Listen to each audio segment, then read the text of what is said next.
With most NBA teams a quarter way through their season, I thought it'd be a perfect opportunity to talk about the 2024 NBA draft class and how they're doing so far. In today's video, we're going to be grading each draft pick so far inside the lottery, and then we're going to be just talking about a few other guys outside the lottery that I find interesting.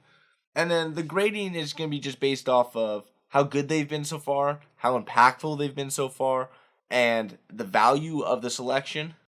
The Portland Trail Blazers select Bub Carrington from the University of Pittsburgh. When the Wizards traded Denny Advia for the 14th overall pick in Malcolm Brogdon, there was definitely Wizards fans shaking their heads and wondering why they would trade one of their more impactful players for only the 14th overall selection. So when the Wizards drafted Bub Carrington, it was met with some skepticism. In college, Bub's strengths were his ball handling and his shot creation, while size was a major concern for Bub.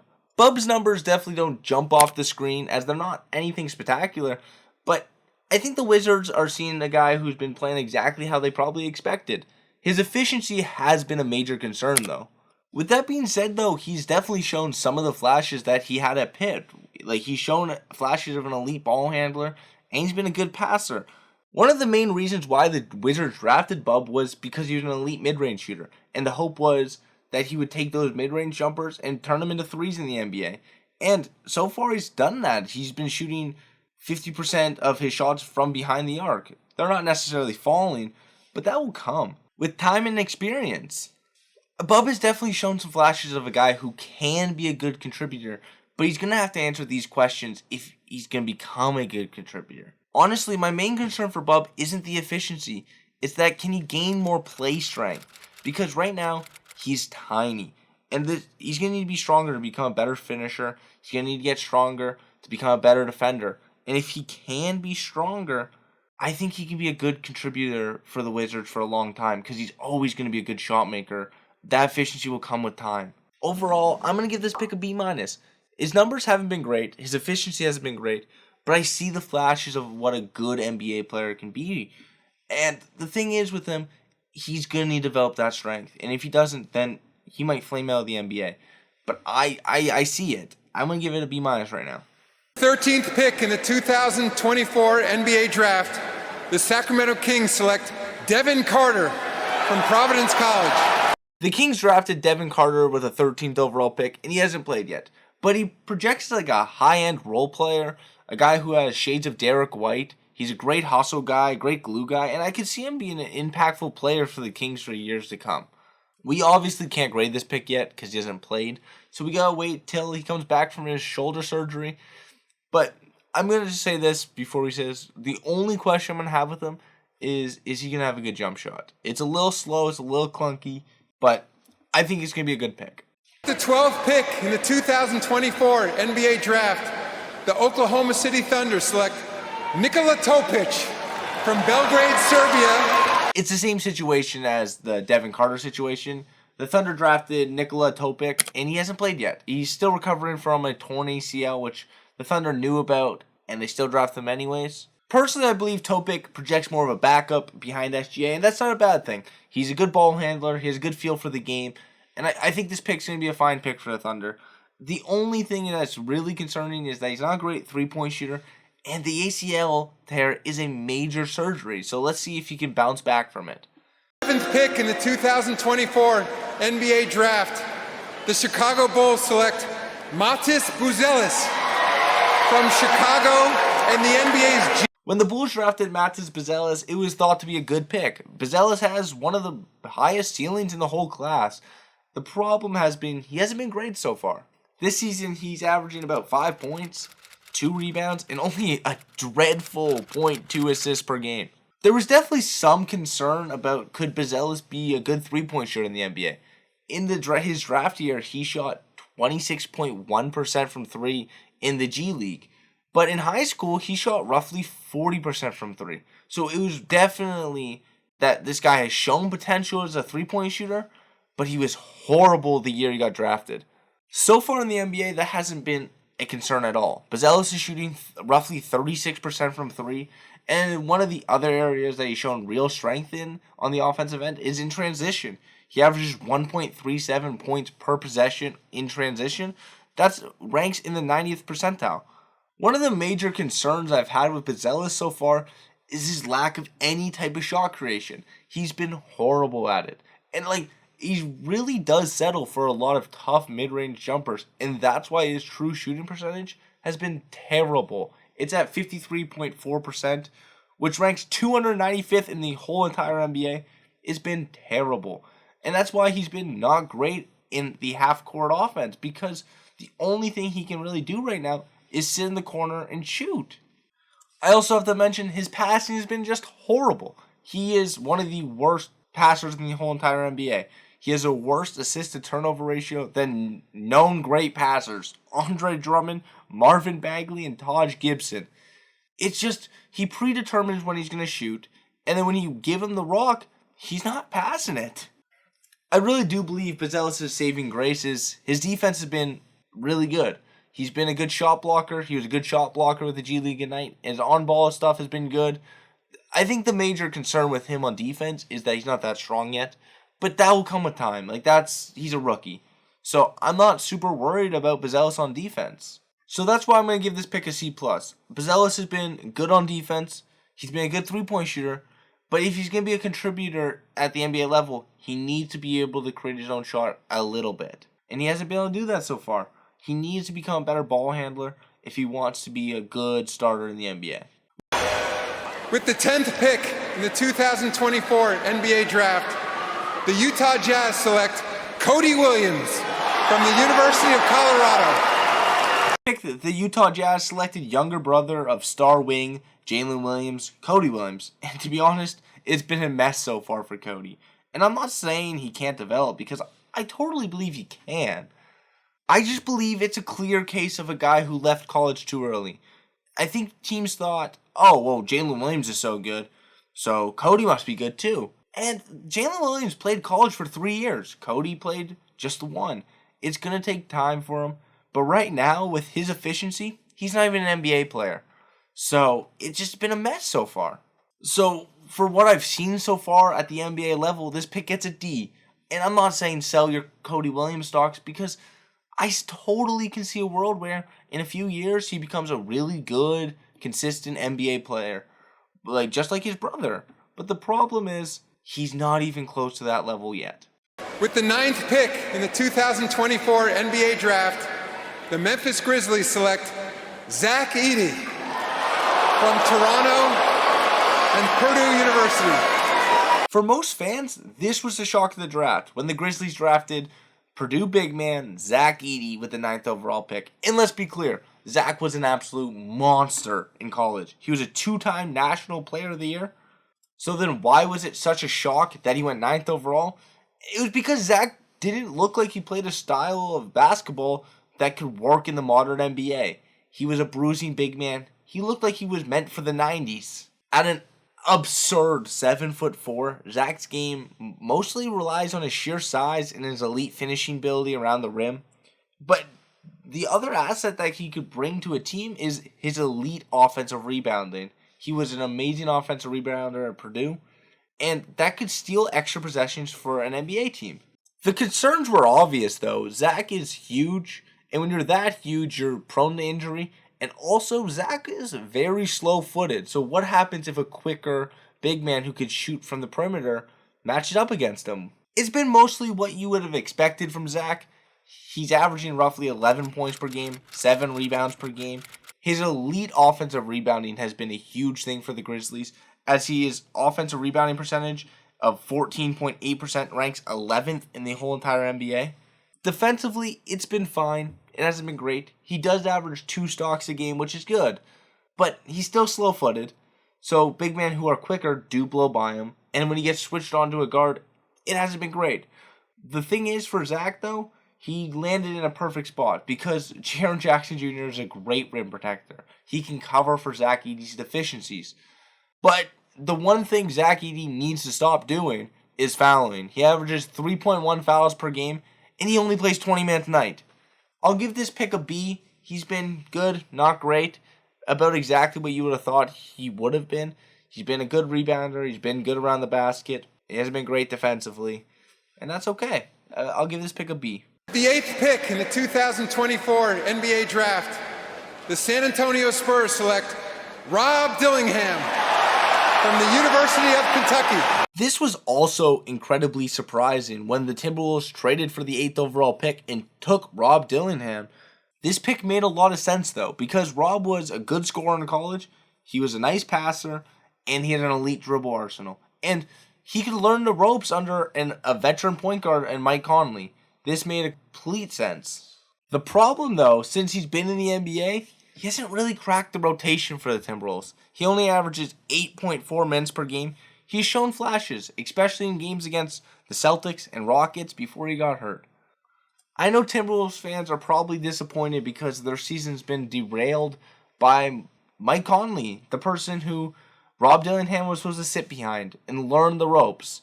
Mike Conley's been terrible. And without having a real point guard, this team hasn't been great. So I think Timberwolves fans are going to be disappointed because Rob hasn't really cracked the rotation. They need a point guard. So I won't be surprised when he returns back from his injury that he becomes the starter or at least plays more minutes per game so that they can get competent point guard play. With that being said, I know Timberwolves fans are probably a little disappointed, but I'm going to give this pick a C. It hasn't been great. I like the player, but I want to see him play because I think he's probably better than Mike Conley currently. With the 7th pick in the 2024 NBA Draft, the Portland Trailblazers select Donovan Clingan from the University of Connecticut.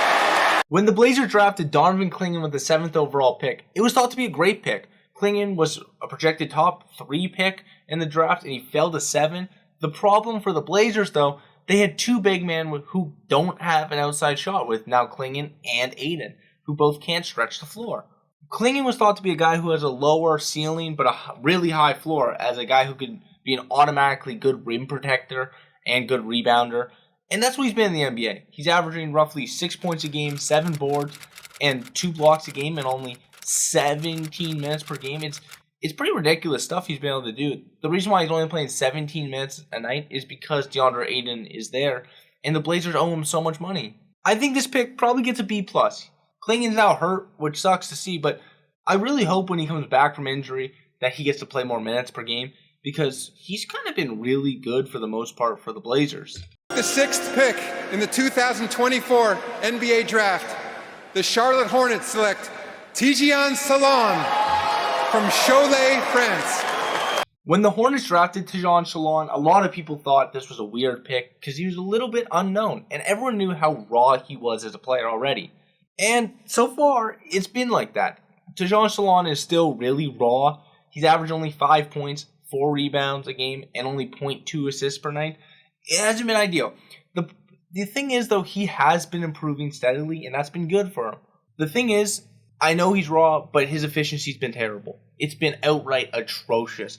He's shooting 33% from the field and under 30% from 3. The free throw percentage is fine, but who cares? He's just been so inefficient. He's going to need to clean that up if he's going to be an impactful player. But for Tidjane Salaun, I'm going to give this pick probably a C+. He's been fine for the most part. He's shown some flashes. Like he's had a game where he had a double-double, and that's good. But his efficiency's been terrible. He needs to figure that out. I still think he can be a good player. He just needs to figure it out on the offensive end. With the 5th pick in the 2024 NBA Draft, the Detroit Pistons select Ron Holland II from Dallas, Texas, and the NBA G League's team Ignite. When the Pistons drafted Ron Holland with the 5th overall pick, it was a little weird. Mostly because you're drafting the same guy 2 years in a row. Him and Sarr Thompson, kind of both very similar players. The problem with Ron Holland is that he's a dreadful three-point shooter. And he's shown that in the NBA too. Ron Holland is only shooting 18% from 3. And this is such a problem because a guy who's shooting 18% from 3 and he's not the best player on your team and he's not a center, it's inexcusable in the modern NBA. And that's why he's barely playing for a Detroit team who's been okay for the most part. They're 10-15 and they're trying to win more games than what they had last year's disaster. So I really think this pick hasn't been great yet because Ron Holland, who does have upside, just can't really play because he doesn't space the floor yet. And that's why Ron's only playing about 16 minutes a night. It's because that he can't stretch the floor. So based off of his play right now, I'm going to give this pick probably a C to C minus. It just hasn't been great because of his inability to stretch the floor. And that's going to be a constant problem. And if he can't do that, he's not going to be an NBA player for that long. With the 4th pick in the 2024 NBA Draft, the San Antonio Spurs select Stephon Castle from the University of Connecticut. When the Spurs drafted Stephon Castle, I love this pick because a lot of people talked about Trae Young going to the Spurs, and I didn't like that because it would have messed up their defense with Victor Wembanyama. And when you have an all-time talent like Victor Wembanyama, build the best defense ever. And that's what you could be building right now because Victor Wembanyama is the best defender in the NBA. And now you drafted a guy in Stephon Castle who's a lockdown defender. I really love this pick. And in the NBA so far, he hasn't been amazing. Like, he's been good. Don't get me wrong. He just needs to work on his efficiency. And that's going to happen for a lot for young players where their efficiency isn't great. But that's okay. I really like what he's shown on the defensive end. And I really think that he can be the point guard of the future here in San Antonio. I just want to see that efficiency improve towards the back half of the season, which a lot of time it does happen when you build more experience. So right now, I'm going to give this pick like a B+, and I think in the future this pick might be one of the best in the draft. The 3rd pick in the 2024 NBA Draft, the Houston Rockets select Reed Sheppard from the University of Kentucky. To be honest, Reed Sheppard's been pretty disappointing so far. He was voted by NBA GMs as the most likely guy to win Rookie of the Year, and he's not even really in contention. He's barely playing in Houston. He was thought to be the best shooter in the draft, and he's only shooting 32% from 3. In the Summer League, he looked amazing, but so far in the NBA, he hasn't really had any opportunity to be amazing. He's only playing 12 minutes a night. The problem for him is that Houston's so loaded right now, where they have a bunch of backcourt depth, and right now they're 15-8 or so, and like that's why they're so good, is that they have so much depth on this roster. And I just don't see Reed Sheppard playing much for the rest of the year because Houston has something to play for. So I think in the future this pick can be good. It's just right now he hasn't played too much, and he's not going to play much this year because Houston's so good. I'm going to give this pick a C because I feel like Reed Sheppard's been pretty disappointing. I think there's some potential there, but he's not playing much, so I'm going to give this a C. The 2nd pick in the 2024 NBA Draft, the Washington Wizards select Alex Sarr from Toulouse, France. When Washington drafted Alex Sarr with the 2nd overall pick, it was thought to be a pretty good pick. Alex Sarr has a high ceiling, and he's automatically a good rim protector, so what could go wrong?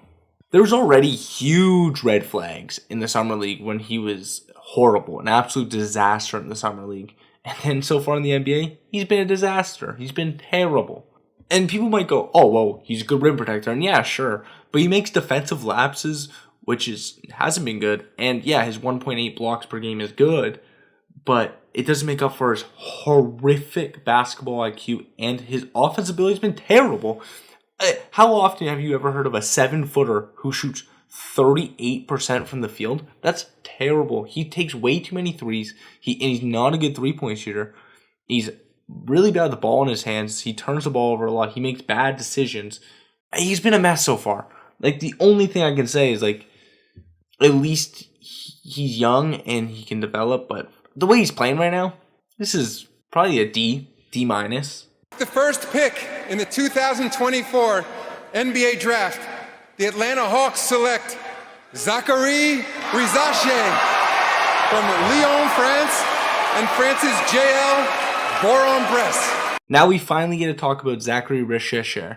Zach is a modern-day role player who is a great 3-and-D player, and the Hawks drafted him based off of that he will be a good contributor for the next 15 years, not based off of, oh, can he be a superstar for this team? And so far, he's been pretty much exactly that. He's averaging about 12 points a game and 4 boards. The defense has been good.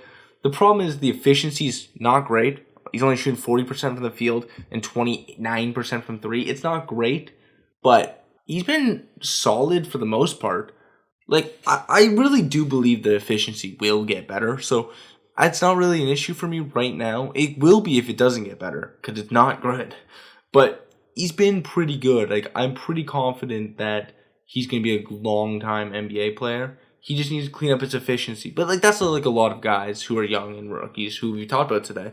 So, overall, I'm going to give this pick a B, B minus. He's been good, but not a first overall pick, obviously. But that's how this draft was always going to be. And then just a few other guys I want to talk about really quick. Jared McCain has been an animal. Probably going to win Rookie of the Year, right? That's what the consensus is. And he's been really good. He's been like the only consistent on the Sixers this year when the rest of the roster's kind of been hurt a lot, hasn't been performing that well. He's been consistently there, and I think he's been really good. That pick probably gets an A minus. I don't think he's going to be a superstar or anything, but he looks like he's going to be a good NBA player for a while. And then like Dalton Connect, he's been pretty good so far. Hasn't been anything amazing for the Lakers, but he's been pretty good so far. If you've made it to the end today, I appreciate you so much and thank you. Please like and subscribe and have a great day, everyone.